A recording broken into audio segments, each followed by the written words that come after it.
Hello, everyone. Welcome to Talking Logistics, where we have conversations with thought leaders and newsmakers in the supply chain logistics industry.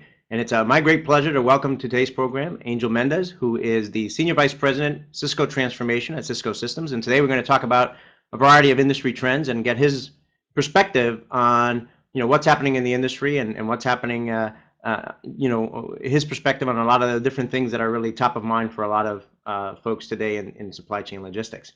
For those of you who are joining us live, one of our goals here at Talking Logistics is really to involve you, the audience, as part of the conversation. So as we're going along here through our discussion, if you've got a question for Angel, feel free to submit it via this the question button, and I'll take a look at it. And if we have time, I'll certainly try to weave it into the conversation. So with that, Angel, welcome to the program. Thank you, Adrian. It's a pleasure to be with you. Pleasure to be with your audience. It's great to have this opportunity to kick around some of the key issues, and congratulations, by the way, on the progress of your site and your show. It's definitely becoming a very relevant resource for all of us practitioners out there. So keep it up. It's great. Great, thank you, Angel. I appreciate it. And so before we dive into these topics, I always like to ask my guests, how they got into supply chain logistics. So can you tell us a little bit about your career path, how and why you got interested in supply chain logistics, and kind of what your current role and responsibilities are there at Cisco? Sure. Well, thank you for that. I started as an engineer, and when I was in college studying electrical engineering, my then path was to go in and design things and join maybe an R&D department somewhere, and really feel or develop a technical path. And on the summer of my junior year of college, between junior and senior years, I managed to get a job working in a manufacturing business, Medtronic, the medical device manufacturer. And to me, it was at the time just a great summer job, and I took it on. And what happened was it transformed me. I fell in love with manufacturing and what was going on in the factory environment and plant management and all of those things as a way to channel my technical interests. But I really, really loved the fact that you were out there creating something and building products. And so that was my start. And when I then graduated a year later, I focused on trying to get a job in that type of environment. And I was very, very fortunate to be recruited by GE to join their manufacturing leadership program. And I entered my career through that path. And I spent the first really 12 years of my career growing in different roles, primarily plant management, manufacturing operations, which of course brings logistics and brings procurement and brings all of those things. And then over time, as the profession really has evolved, I managed to sort of become more of a supply chain executive, having run a couple of businesses along the way. I love the profession. These days, I do something completely different here at Cisco, managing and leading our transformation effort, which has been a great joy. Now 2.5 years in, really driving a comprehensive, if you will, redo of our company operating model in our direction. So along the way, I've run a couple of businesses. I also worked in financial services for a while as Chief Procurement Officer of Citigroup, so it gave me a different view. But the lion's share of my career has been in large industrial companies associated with aerospace technology, and as well as high information technology, really the last 12, 13 years. So that's how I got there. It's been a great ride. Yeah, great path. I mean, it's in some ways there's some similarities with my own path. I also studied engineering, material science. I got an internship at Motorola while I was still at school, and then graduated. And I thought I was going to be, designing products, the rest of my life. And one twist here, one twist there, and now it's been 15 plus years, kind of looking at the supply chain logistics industry. So it's I think it's a common thread that many of us today that are in this industry kind of fell into it almost by accident, because there really wasn't the focus on at the undergraduate level at the time around supply chain logistics that we're seeing today. So thank you for sharing your story there. I was at a conference earlier this year where the chief supply chain officer at a contract manufacturer gave his top 10 list of supply chain trends, which I thought were pretty interesting. So if you were to give such a presentation, I'm not going to ask you to give 10, but what do you see as the top 2 or 3 supply chain trends that you believe will transform supply chain logistics in the years ahead? Yeah, that's a great question. I'm on the board of SCM World, and we spend quite a bit of time talking about those salient issues and and dominate the research agenda, and we try to talk about building out the intellectual property of the profession, if you would, based on trends. So spend a lot of time thinking about those things. And the same is true for the Manufacturing Leadership Council, who also spends quite a bit of time thinking about these.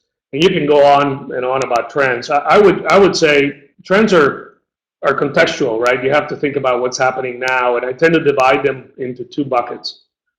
Things that supply chain professionals have to worry about right now to be effective and meaningful and relevant to their businesses and make a material impact to the bottom line of the company and the top line of the company. So that's one bucket. And then the other bucket are things that I consider foundational, that no matter where you went, whether you work for a pharmaceutical or you work for a consumer packaged goods company or you came over to Cisco to work for a large IT player, those same practices are key. So if I go to bucket one and I think about what's relevant today, I would categorize it in this way. I think today, given the macroeconomics and given what's happening in the world and what's happening with governments and what's happening with politics, growth is a really big deal, and or lack of growth is a big problem for many industries.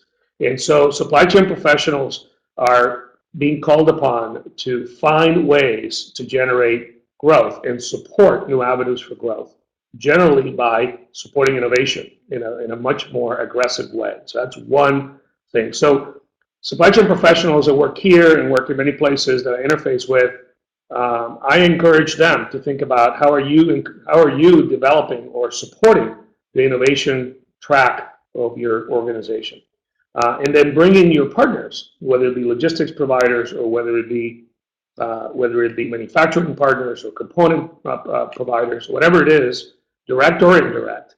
How are they supporting generation of new products, the invention of new services, the bringing to market of new business models, whatever the case may be. So innovation is critical today for both playing offense as a company or playing defense as a company. That's one. The other is the other side of the same coin, which is operational excellence and productivity.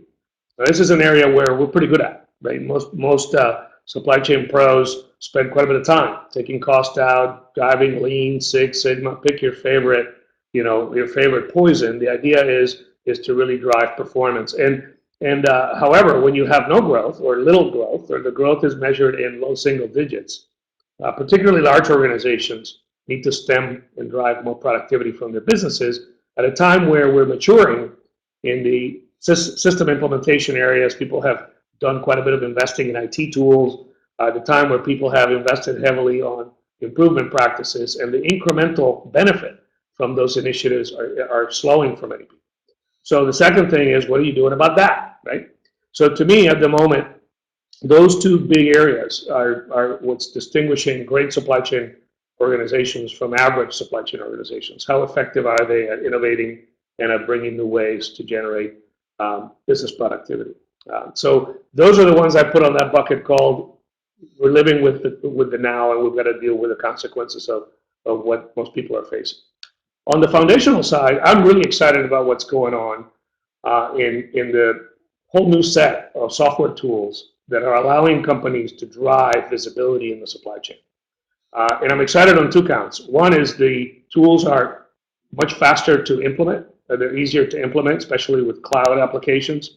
And they are getting to capability much more quickly than in the past. In companies where many of us who have been for years trying to find new tricks on software to improve the connectivity and visibility of our supply chain, are finding really good, solid new entries into this space that are really allowing for fast implementations and really improved performance. I'm really excited about that, and they're coming on strong, and they're coming on through the cloud, which makes it easier to pay for in many companies as a subscription versus a capital expense.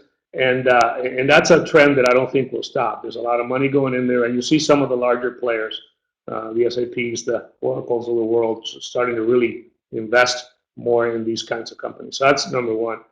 On the other side of the foundational, and again, that applies to whether you're a pharma guy or whether you're dealing with technology or dealing with automotive or whatever.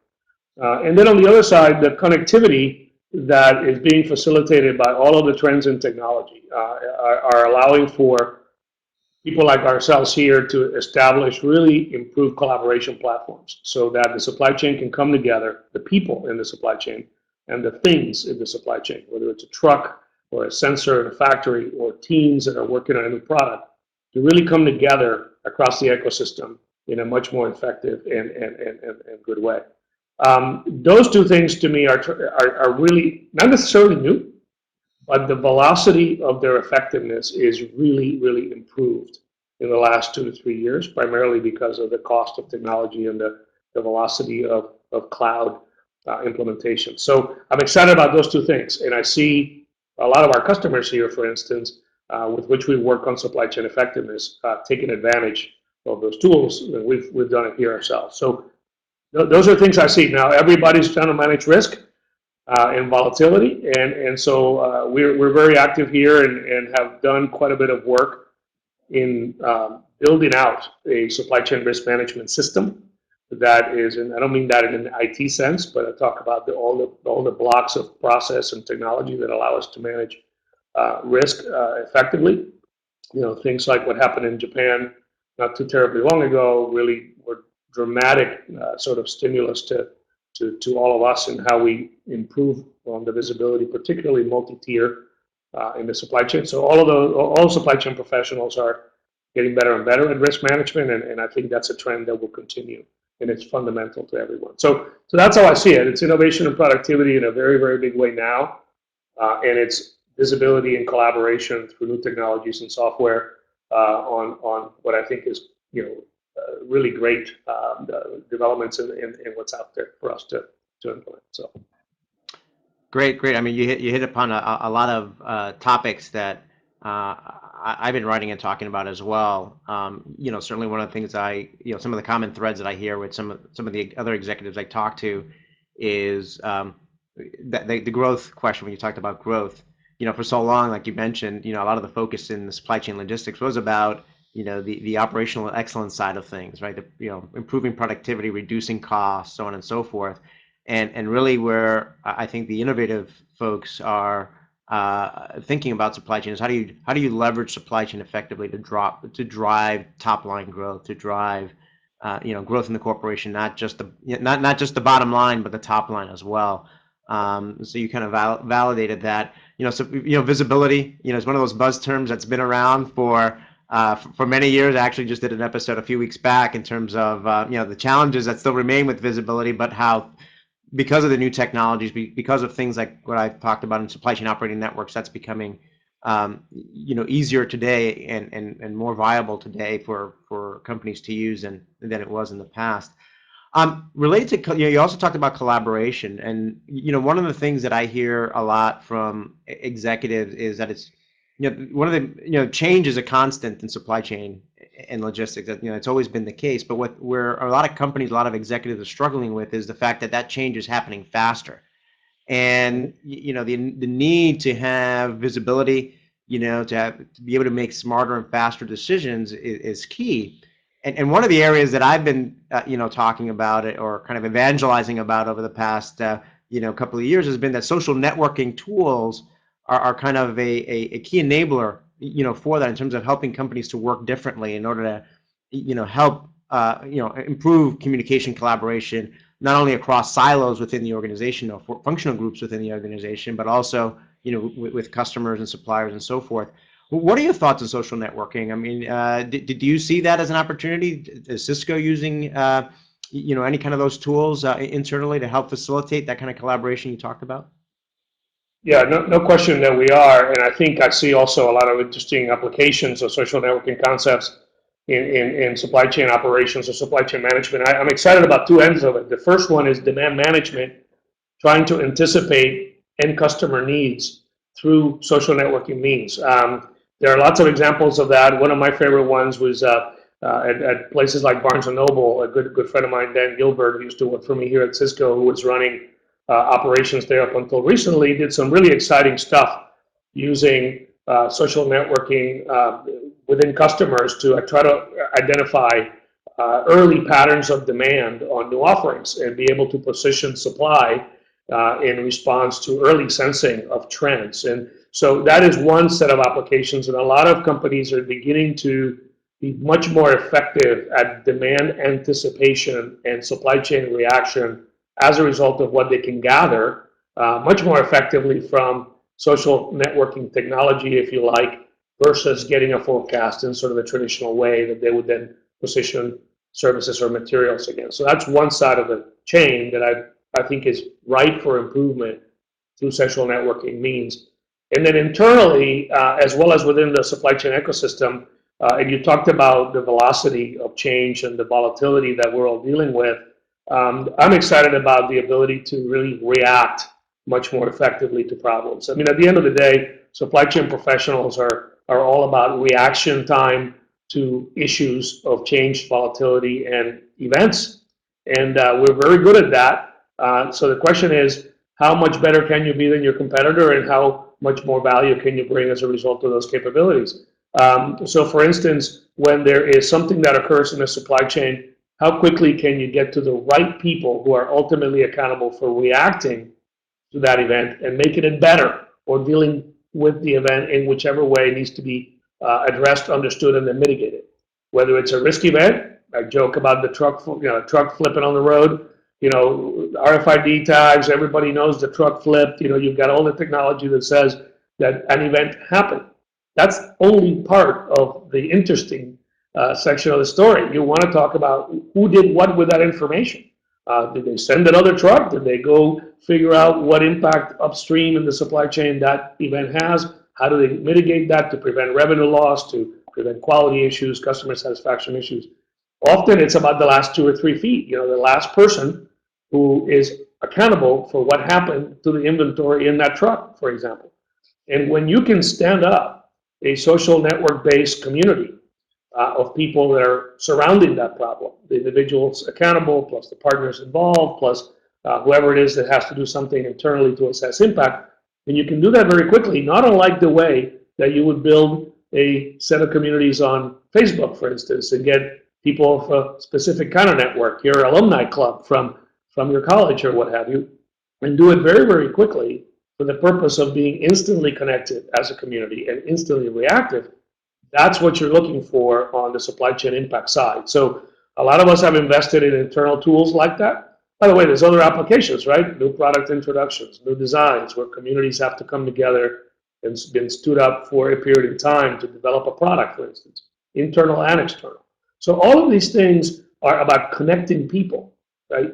And supply chain professionals are all about connecting processes, people, and systems. And so it's a natural marriage between what social networking has brought to consumers and individuals in the supply chain practice, right? As you leverage those tools. So those are just examples, but it's happening. And it's happening in the real world, and it's happening in many, many industries. And I find that to be a really great trend that, again, allows supply chain organizations to be much more effective at reacting to that volatility and that speed that's required to deal with doing business in the today and now. Yeah, great points. I was just at the CSCMP conference, and we had one of the panel discussions. We talked about social networking and supply chain, and one of the panelists, who was actually one of my guests here on the program earlier this year, Tony Martins, he kind of echoed a lot of this, some of the things you just talked about. And the question of ROI always comes up, with, well, what's the business case of implementing social networking, right? And he, in his comments, he echoed the same thing in terms of one area to look at is, and he proposed the metric time to resolution. Look and see how, when an exception occurs, how long does it take you to resolve, and how effective are you in resolving that exception via your traditional means, whether it's, sending emails back and forth or trying to get all hands on deck, meetings in place and getting on people's calendars, versus, leveraging some of these virtual workspaces and some of these social networking tools. And his experience using these tools at his former companies was that the time to resolution was significantly faster using these tools. And it sounds like you see the same opportunity, or kind of the sweet spot as well for this social networking from a similar perspective. Here's the way I think of it. And I've done this with audiences large and small, next time you speak to a group of people that are in the practice of supply chain management, ask them 2 or 3 questions. How many of you are dealing with less or more risk and volatility than you were last year, right? No hands go up. Everybody's dealing with more and more and more. Ask him the question, how many of you are seeing huge increases in your operating budgets year on year? No hands go up. How many of you are really happy to be implementing a new ERP system in your company so that you can get that next level of productivity? No hands go up, right? So the point is that capacity is the issue. People are dealing with more and more complexity and more volume with less and less resources. And the incremental productivity year on year of investments made in tools like IT is on a flat curve at best for many people. For lots of people, it's on a down curve, and they're looking to find ways to upgrade what they invested in very heavily, maybe 10 years ago or 5 years ago, but no one wants to do it because it's such a hard thing to do. So to me, this tool sets of social networking or supply chain visibility tools are all about increasing the capacity of the organization. I think of it as a machine that's getting. You're not adding machines to the plant. You've got to add overall capacity in some way, and this is allowing people to do more with less and faster. That's how I think of it, and it's a critical component because go back to where we started in an environment where for most industries growth is difficult right now. So is investment then as a result, right? In incremental investment, companies are trying to prioritize across the whole spectrum of needs.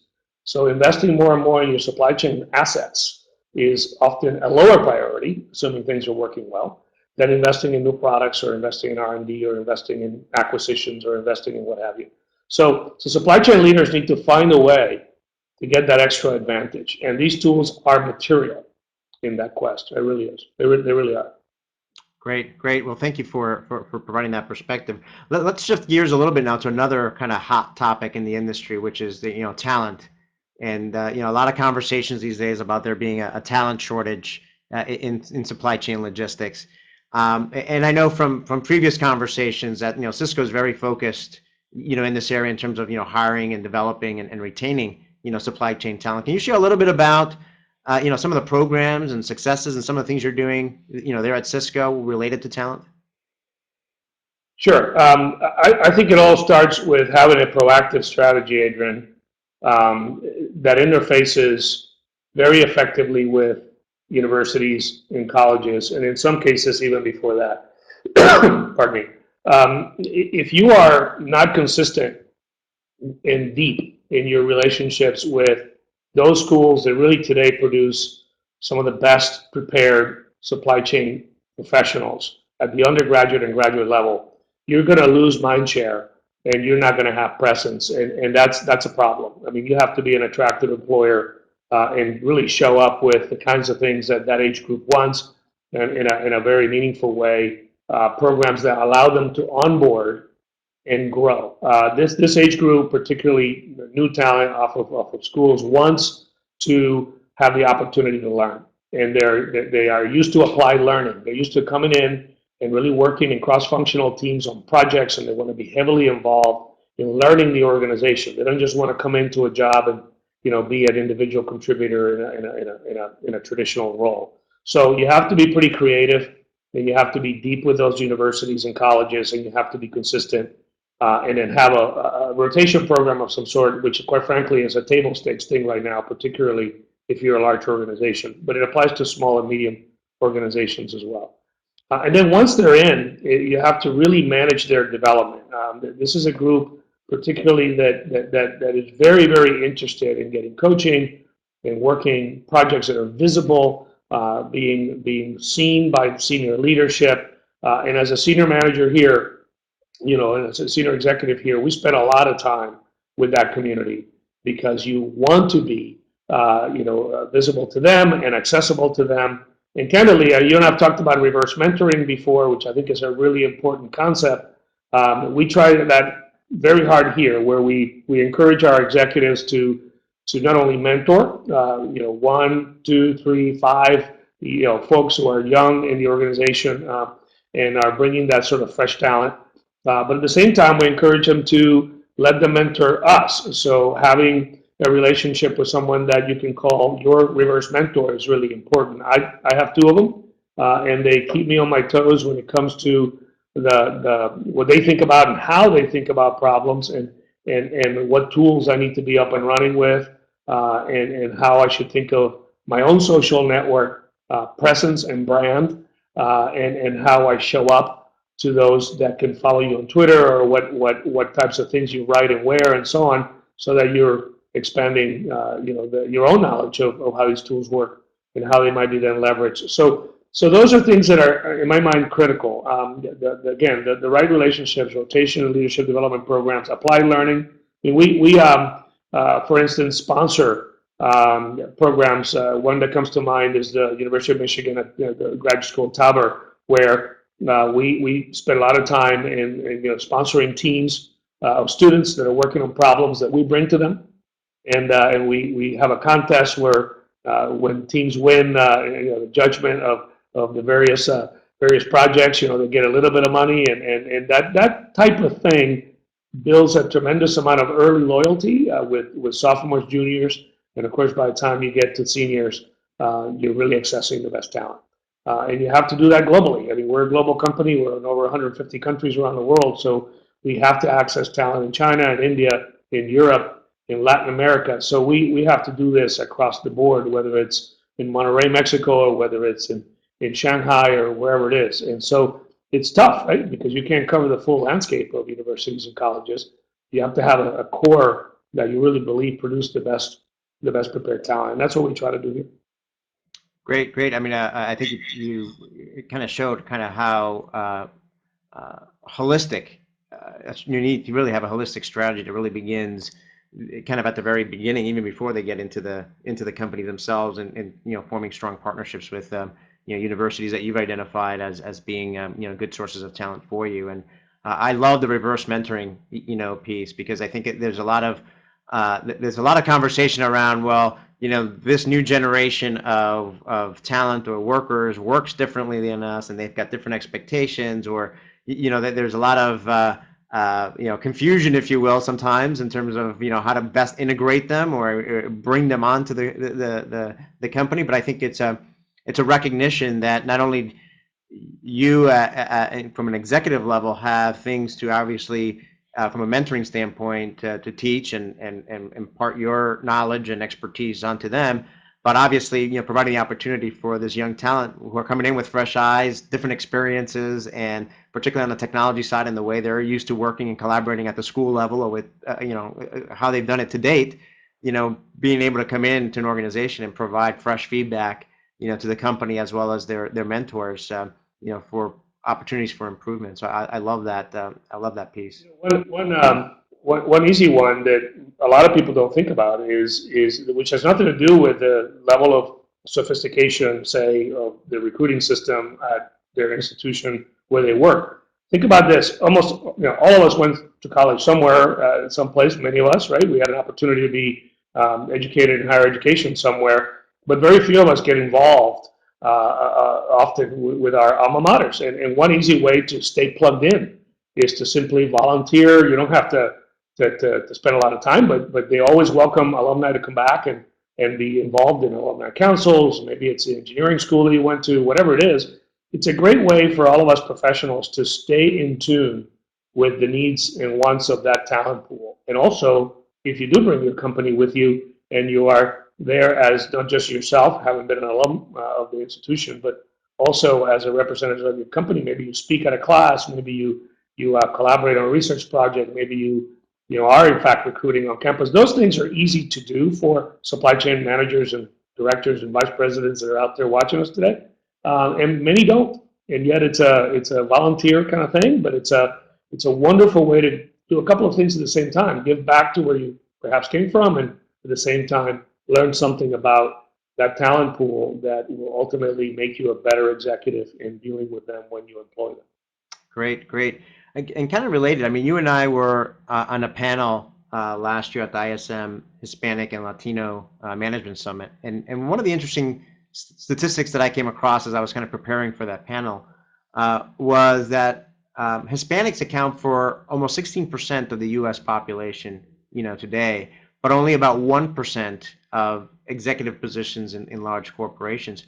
Why do you think this leadership gap, exists, and how do we close it? I mean, I know that you shared on that panel, some of the things that, Cisco's doing. You've got some interesting programs from a diversity standpoint, and initiatives in place. Can you share with us some examples as well, and what your experience has been to date? Yeah, well, look, that's a really big question, right? And you can say the same thing about women in the boardroom. You can say a lot of things about different aspects of diversity, whether it's the cultural, in this example, the Hispanic, Latino cultural element of it, or whether you look at it from a gender perspective or any other really element of diversity. The fact is that our boardrooms and our senior suites are still very, very white and very, very male. And companies have to do things differently to really increase the diversity because the research is clear. The more diverse teams, the more diverse a team is, the better the decision making, the more balanced, and the more successful, and that is undisputed. So it's important to get there. I think it starts very early. I think dealing with things like continuing education and ensuring that high schools dropout rates aren't what they are today. I think it's encouraging STEM education, particularly because it leads to so many important opportunities at the higher education level and ultimately as a career leverage is really critical. The fact is that we're losing a lot of women and we're losing a lot of Hispanics in both dropping out of school too darn early and also not following up on STEM type of degrees. So those two things are really important. They require a lot of work by a lot of people, not just any one company, right? That's a national, particularly in the U.S., in some cases international, but largely a U.S. trend that I think we all need to work towards reversing.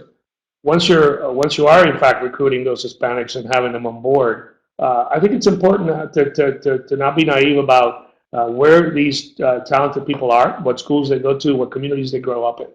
So having outreach to those schools, oftentimes you get into this situation where we don't want to go to a certain school because they're not on the approved list, or we're not recruiting in the right places because we can't afford to go to a list of more than X many schools in our recruiting resources. The fact of the matter is that's nonsense. If you want a diverse workforce and you want to recruit Hispanics, you got to go to where the Hispanics go to school, and that often is University of Miami. That often is Arizona State. That often is someplace else, not necessarily Harvard or Princeton or MIT, where sure there's a population of Hispanics, but it's lower as a percentage of total. And if you want to fish for talent, go where the fish are. So that's a really important distinction that often gets me passionate about making changes because many companies just don't do that. They think that those universities in many cases don't make the top echelon of their preference. So, and it's fair to say that you can't cover the whole landscape. There's a lot of great schools out there, but you got to start with a deliberate strategy. And then once you bring them on, it's really all about development and visibility. Culturally, we're often not the kind that always toots our own horn, right? We like to be measured by what we produce and deliver, and oftentimes we're not as sort of driving for personal visibility as perhaps others might. So bringing programs that allow for Latino and Hispanic professionals to gain confidence and to also learn how to lead early on is important. At Cisco, we have a group called Conexión. It's one of our employee resource groups. Conexión has been around for quite a while. I'm the executive sponsor of Conexión here. It is our Latino community, if you like, of employees. And we talk a lot about what we're about. And first and foremost, is about leadership development.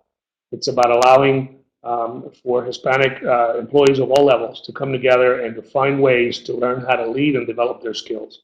So whether it's being the president of the Cisco Conexión chapter in Madrid, or whether it's the ability to organize a community event where we work with National Hispanic University here in the Bay Area and really work with high school students and whatever it is we're doing to impact the community, those are all leadership opportunities.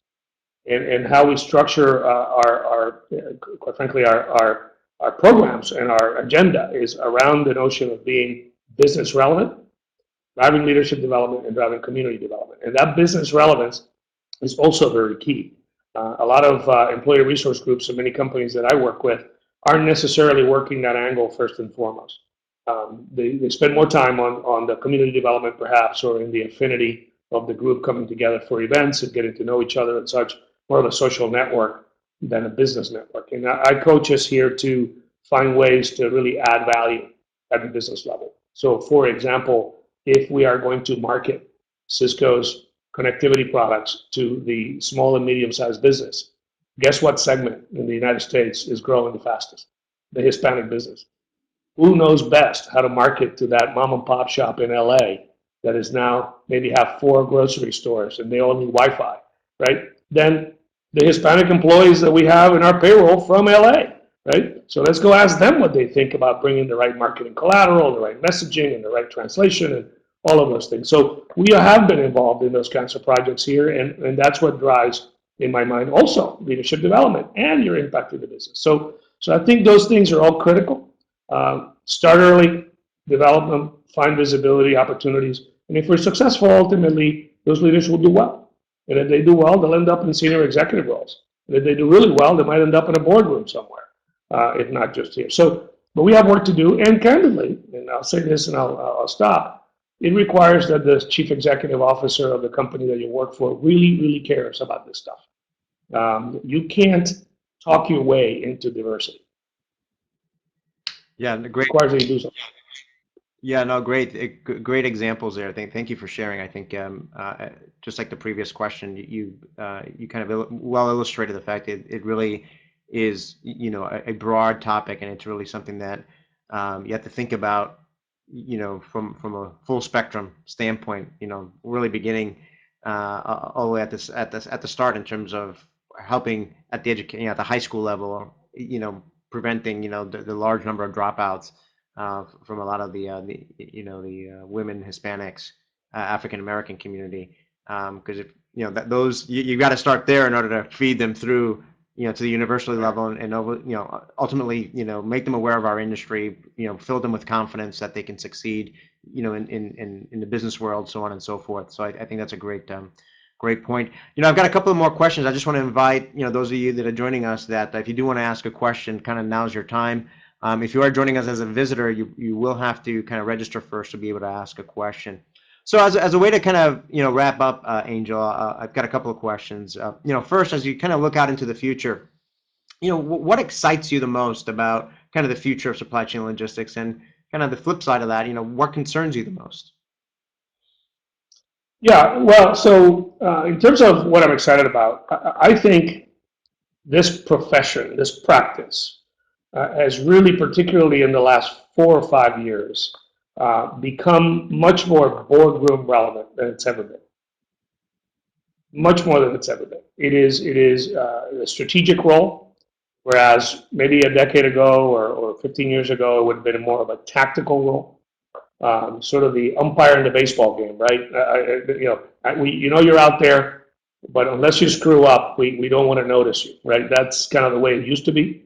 Now, increasingly, this type of role, certainly our supply chain operations position here, and in many companies, is at the core of bringing new capabilities to market quickly and reacting to competitive pressure, reacting to market dynamics, and really become someone that the CEO spends a lot more time with. That's exciting. I don't think that's going to change. In fact, I think it's going to grow in relevance in many industries where these roles, again, were more of inside-facing, inside baseball kind of roles, really becoming customer relevant. And that's a massive shift, and it will continue. And so I think the profession is evolving, and it's evolving for the better. And by the way, speaking of attracting talent, that is a great calling card, if you like, when you go attract those folks who maybe thought that going into investment banking was a better alternative with that engineering degree than coming into a supply chain role. So that's all goodness, and I feel very good about it. What am I worried about? Well, the enemy of that long-term trend is that we become too short-term focused. And what I'm seeing in many of my colleagues in the profession is not enough strategy and too much sort of short-term tactics. And if people are going to grow and evolve the profession, we need to do this as a community of leaders in it. We need to be far more strategic. We need to bring more to the table than we do today. And the professionals in this space need to be responsive to all the attention that is coming our way. And we're not just doing that by shipping on time or by cutting the cost of a component by X%. We have to do it by bringing innovation in both business models, in attracting new customers, and finding a way to work with our business units to bring a new capability, something that differentiates the company as a result of your supply chain capabilities, not just necessarily the features and function of a particular service or product. So that to me is the holy grail, is when your supply chain professionals and your supply chain process is a competitive advantage. And that then becomes this lasting attractiveness of the role. And so I worry, though, that in our quest to deal with these short-term growth issues and productivity challenges, that a lot of our teams are spending 99% of their time this far away from their face in the horizon, and we need to lead different. We have to expect them to think outside the box and give them the runway and the leeway to do that. So that's how I would respond to you. I think it's an exciting time. At the same time, because of where we are in the macroeconomics of the world, one where we don't want to take a step back. We've come a very long way. Great, great. Yeah, your comments reminded me. I remember when I first started in the industry, I attended a conference, and the CEO of UPS at the time, this is going back 15 years now, and he had a great quote that I used to use a lot in my presentations, and I forget the exact quote, but it was something like how supply chain management is becoming the business plan.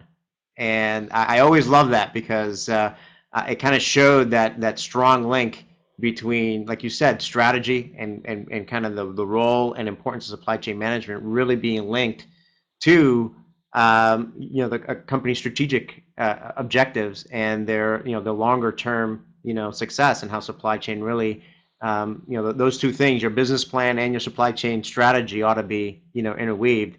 And I think I think at the time, 15 years ago, that wasn't completely true. I think it was in the early stages, and I think you're right. I think I see it more and more today as that happening. And speaking of attracting talent to the industry, I think that is something that definitely makes this industry more attractive. So let me then ask my last question here. One of the things that one of the segments we want to attract with Talking Logistics is students and young professionals. And so what advice would you give to students and young professionals that are either pursuing a career in supply chain logistics or just getting started their career? What are some of the things they ought to be doing today to pave a successful career down the road? Well, the first thing I would say is hopefully they're in a program that teaches supply chain management and does it well with contemporary faculty and really applied learning opportunities. And there are a number of schools doing that very, very well. So if there's an interest from students, it starts there, right? Be well prepared, be well educated, be in a place that really is bringing you relevant, and current and contemporary education. And then look for those companies that will provide you the opportunity to grow the foundations very quickly, but not skip them. And what I mean by that is, often students come out of, say, an MBA program in supply chain or in business and want to come in and work in a supply chain environment, but they want to skip right to 3 levels above them in a very quick order, right? They're high ambition, and they want to move very quickly to that senior commodity leader, or to a senior logistics manager, or to be the director of manufacturing, whatever the case may be. The fact of the matter is that successful executives, almost all of them that I meet, somewhere along the line earned what I call a torn t-shirt. Somewhere when they were very early in their career, had to prove themselves at the foundational level.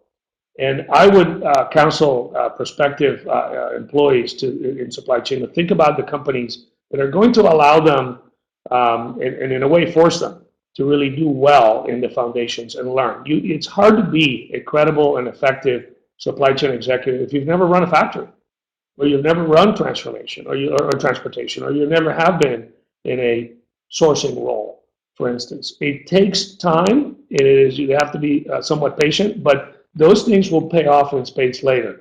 Shortcuts, fortunately, will not ultimately let you be successful in a lasting and successful way, in what I call the up and to the right way.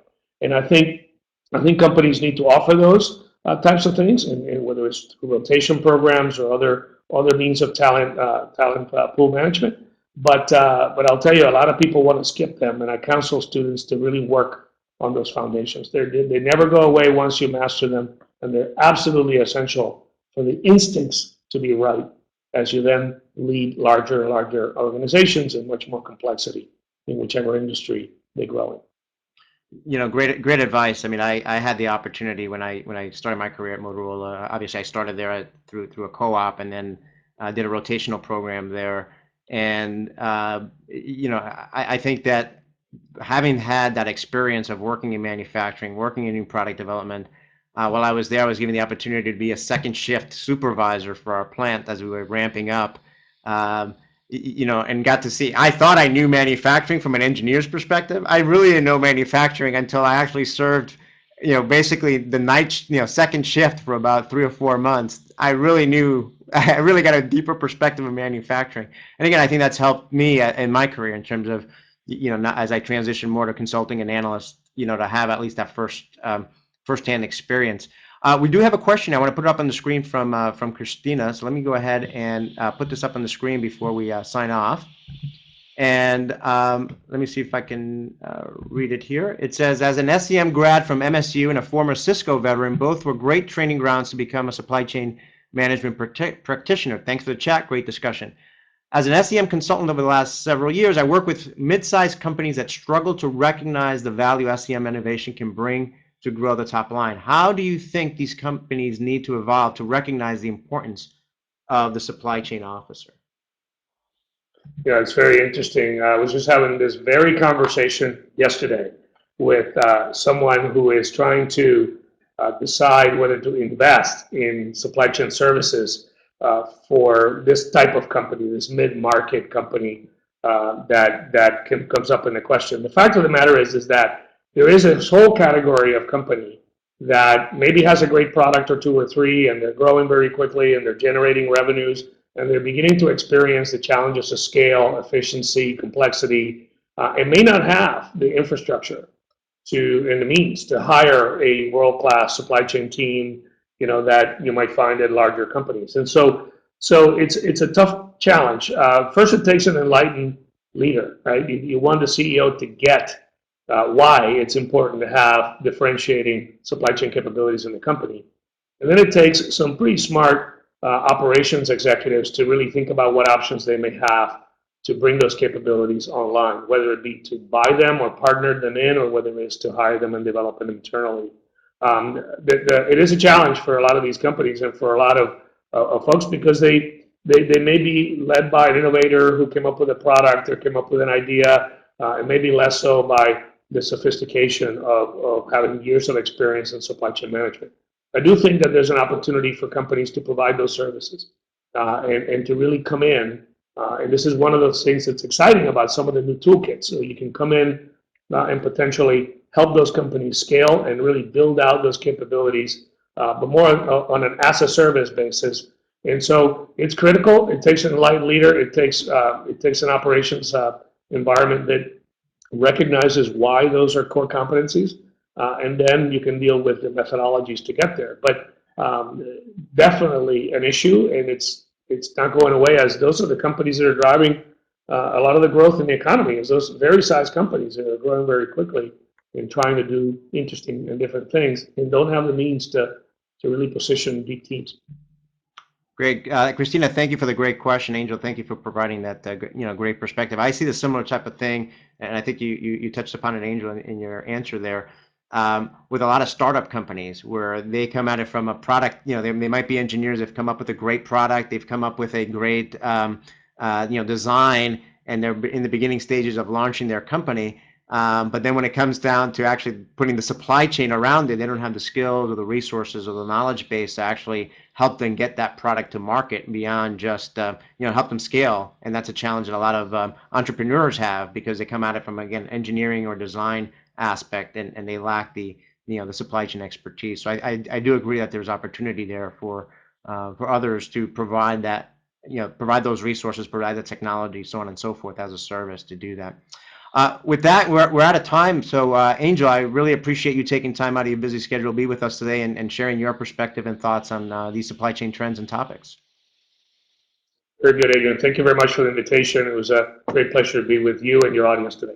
Great, and I want to thank all of you that joined us today live, and those of you that are watching this program on demand. If you'd like to ask Angel a question, if you go to talkinglogistics.com and find today's episode, you'll be able to post a question there. I'm sure Angel will be happy to submit a reply down the road. And you can also find Angel on Twitter. He's one of those supply chain executives that embraces social media and posts some great content. And he's a prolific author and shares his ideas via various means. So again, thank you, Angel, and look forward to seeing all of you in a future episode of Talking Logistics. Have a great day.